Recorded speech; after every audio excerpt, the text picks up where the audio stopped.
What's up, my movers and shakers? I'm Dave. This is MS Paints. Also -6 degrees. Probably going to be -10 in the studio, so I've got that to look forward to. And today, I'm going to do OSL for the first time, object source lighting, with possibly the hardest beginner task I can give myself. Let's go.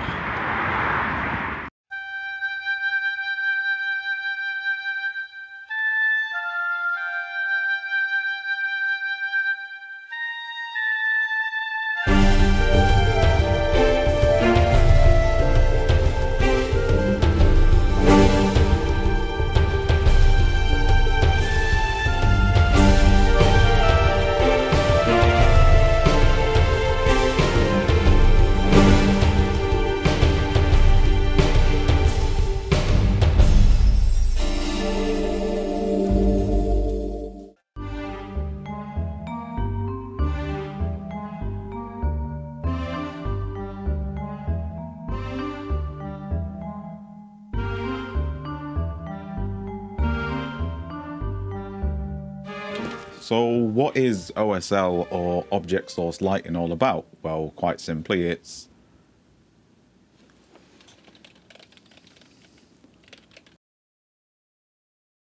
fuck.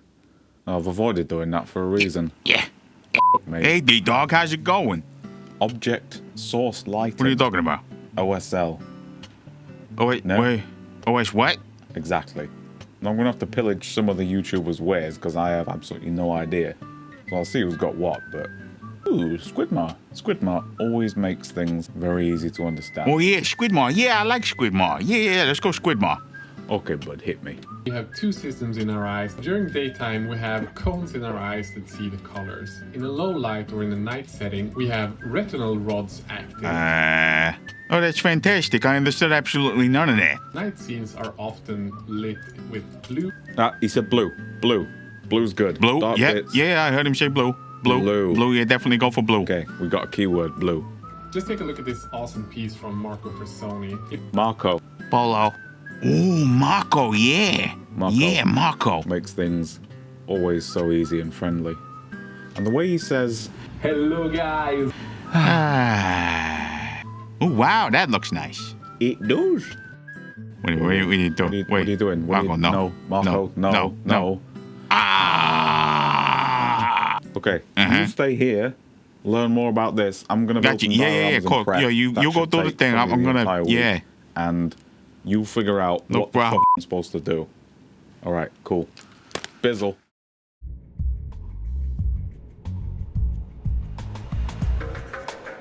So I've had this project in my proverbial pipeline for maybe about 8 or 9 months. I remember printing these off absolutely ages ago with a mind to do this. But I then printed off some more stuff more recently with better printer settings and better resin and a better printer. Because I wanted to explore 2 different ways of doing OSL as hard as possible.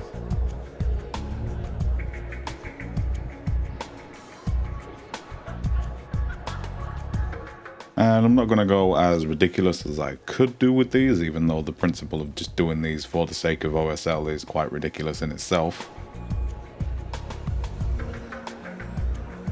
I still had to think out how ultimately I would end up getting an airbrush in these spaces, and one of the tricks was to open one of the dioramas up by having the walls at a 45-degree angle, and the other way, as you'll see later down the line, was to make it modular and put it together at the end. Using the glue gun.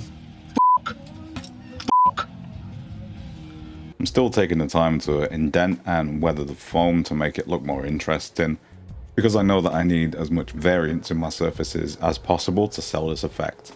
Or at least I think I know.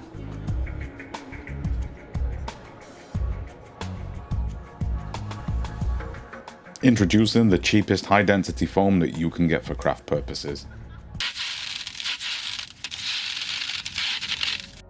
It does the job. It's certainly not as good as XPS craft foam or expanded foam, but the stuff I've used on here has probably cost me the equivalent of about 15 pence, so not really to be sniffed at in a pinch.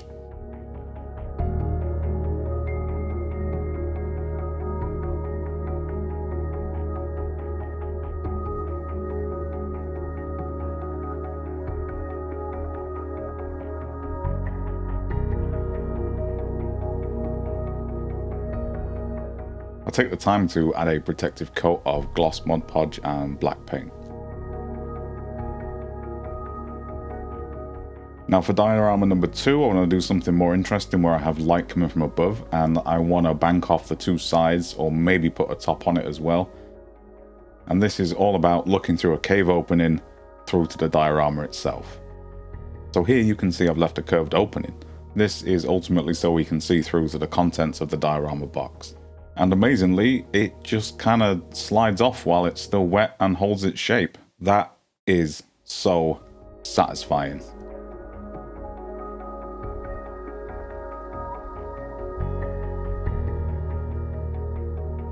Somehow it actually sticks to the greaseproof paper better than it does the foam board plastic. Thank for that.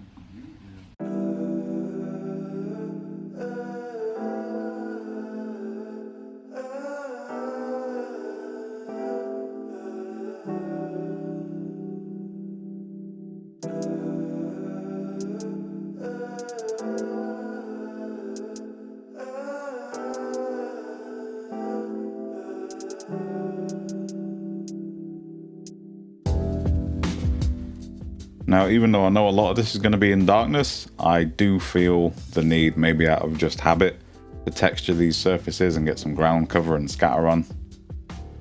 And if I need to dry brush later on, which I probably will, this is going to help bring some edge and some detail out. As standard, I'm going to cover this with Geek Gaming Scenics ground cover and a final dusting of tile grout, and then I will pre-wet it and then seal it up with some watered down PVA.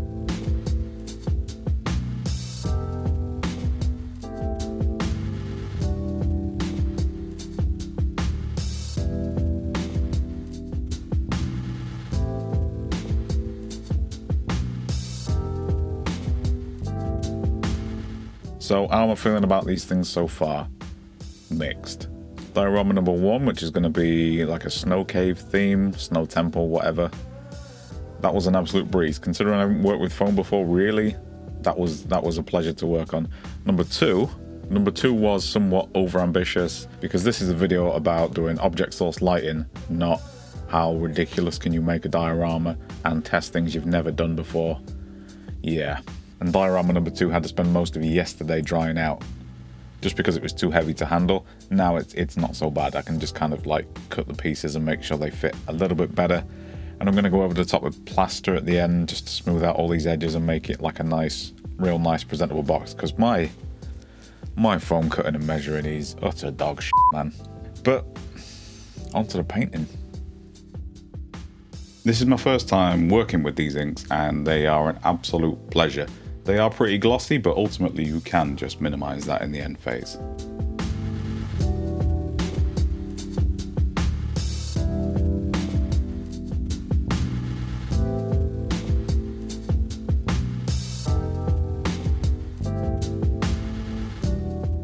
The door shadows, which eventually turn out to be probably the nicest part of this diorama, were done with a hard edge and just spraying around it and using that hard edge as a cut-off point for where the door shadows would be around the door frame. It was easily the least painful part of the painting of this diorama, the process of, and the hard shadows just really add a little dimension there to it. I've thinned my inks down quite a lot with Vallejo Flow Improver, and that means you can add a layer of ink without it being too opaque and too brutal right away. You can then go back to it once it's dried and settled down and add another layer for additional intensity. In the opposite direction of the light, I used diluted black ink to shoot in the opposite direction to create some shadow. And before we forget, I need to apply the same stages to the figure as I'm going along. As you go through with the Azo yellow color, I found that over the black areas, as long as the ink was diluted enough, it didn't actually hold pigment over the black. It only sticks to the white, which makes life a lot easier.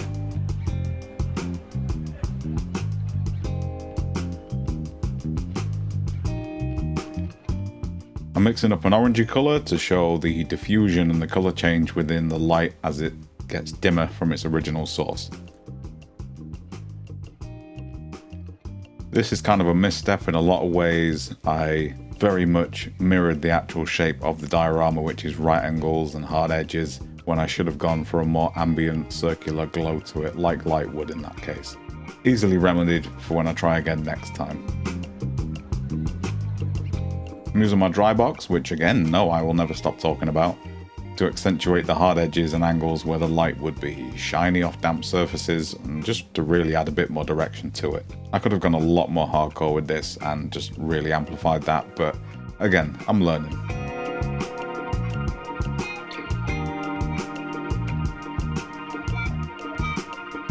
And for the back plate, I don't really know what to do, so I'm just going to kind of throw a mixture of all the colours I've gotten so far to imply there is something behind that doorway, successfully or not. So we mentioned blue earlier. What I'm doing here is I've got a black undercoat and I'm going over the top with a very diluted coat of Incubi Darkness. This first attempt was ultimately unsuccessful, but I will pull it back around, I think. And what I'm essentially doing is mapping on the daylight colors in the shaft of the theoretical shaft of light, and then I'm hoping to chisel away at it later by adding white ink from above and some black ink into the shadows. This ultimately doesn't work in my favor at the end. The idea of spraying black from below and white from above is, I guess, technically sound, but I think I did things in the wrong order and just didn't take the time afterwards to cement these effects and touch them up. It was disappointing. And I don't know. I mean, I didn't know at the time. I had to just take some time away from the bench and just not be frustrated with this process.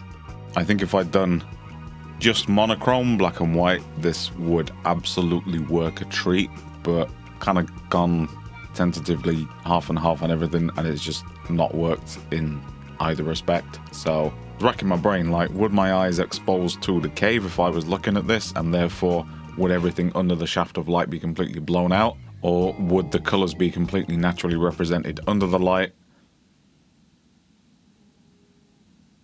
Oh, so I guess what I'm going to do now is do the whole thing with that Incubi Darkness color again, and then give myself a zenithal sketch from above with the white ink, because before I just kept putting ink on top, just more ink, more ink. You don't want it? Have more ink. Drink it. Drink it. No. And then use that sketch to then paint on the natural colors as they would appear in daylight. Let's see how this goes. This is my last day on these projects, and I kind of have to wrap it up. Let's see what happens. And everything would go better. I'd started off with the black and then some Incubi Darkness, and then set myself up with a sketch using the white and the black ink as a roadmap for more detailed work. I then painted on a series of colours to give myself yet another roadmap, and then I covered this with an enamel wash, which then allowed me to cotton bud over the top and ultimately leave almost black the areas where there wouldn't be any light.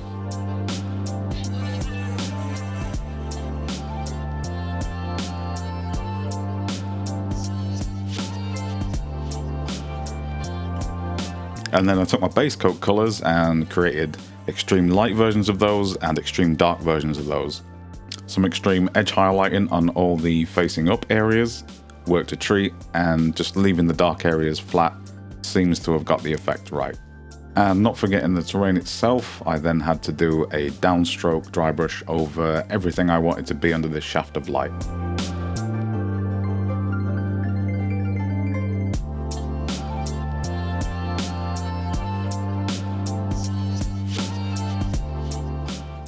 So that's it. I'm feeling surprisingly alright about these dioramas. It's my first attempt at OSL, and I couldn't have picked a harder way to do it, I guess. But at the same time, the amount that I learned from doing not only a figure but a diorama just really condensed the learning process into like a week. Definitely room to improve, that's not for debate. time I've got a hobby vlog on the way, which is kind of a stopgap for yet another massive project, this time 40k, in the Nerf Gun Challenge, hashtag Nerf Gun Challenge. And of course, please don't forget to like and subscribe if you'd kindly, and leave me a comment below about how you might struggle with OSL, or actually just leave me a comment about your favourite Tomb Raider memories. No. But other than that, I'll see you next time. Cheers! I'm out of here.